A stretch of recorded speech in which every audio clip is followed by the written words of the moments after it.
Virginia City's Bucket of Blood Saloon, a little history. In spite of its sinister name, the Bucket of Blood Saloon gives off the charm of an old-time heydays with its many hanging lamps and mirrors and pictures. Memories of a time long ago await the visitor wandering into the bar for a cold drink in this cool oasis.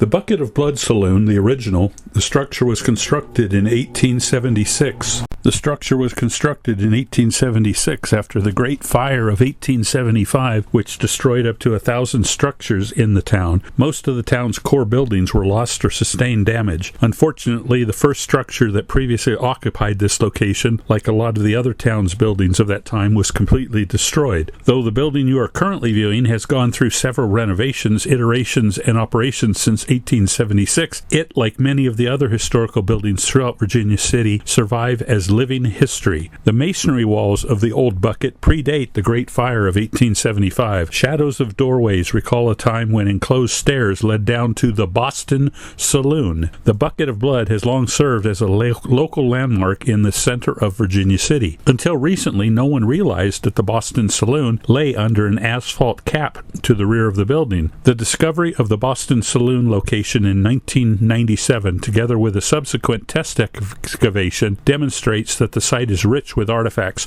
and has national importance. This business stayed at a single location through most of its existence, making it an anomaly at the outset. Defying the odds, remnants of the saloon survive in the archaeological record, escaping 125 years of development and bottle collecting. An asphalt parking lot currently caps the property, which the Comstock Archaeology Center excavated in September of 2000. The center is still completing analysis and cataloging over the years. Pending funding, one or more exhibits will open at various locations in the future. Today, the Virginia City National Landmark is one of the nation's largest historic districts. In June of 1931, on the heels of the Great Depression and the repeal of Prohibition, Versailles McBride purchased the Bucket of Blood Saloon and opened for business. What started as a small 12-stool bar in 1931 to this day continues to be owned and operated by the McBride family. Since its inception, the McBrides built the Bucket of Blood from what was once more than a little room the size of a single-car garage and has grown into the establishment you see today. Donald McBride took over from his father, and then Marshall and his other sons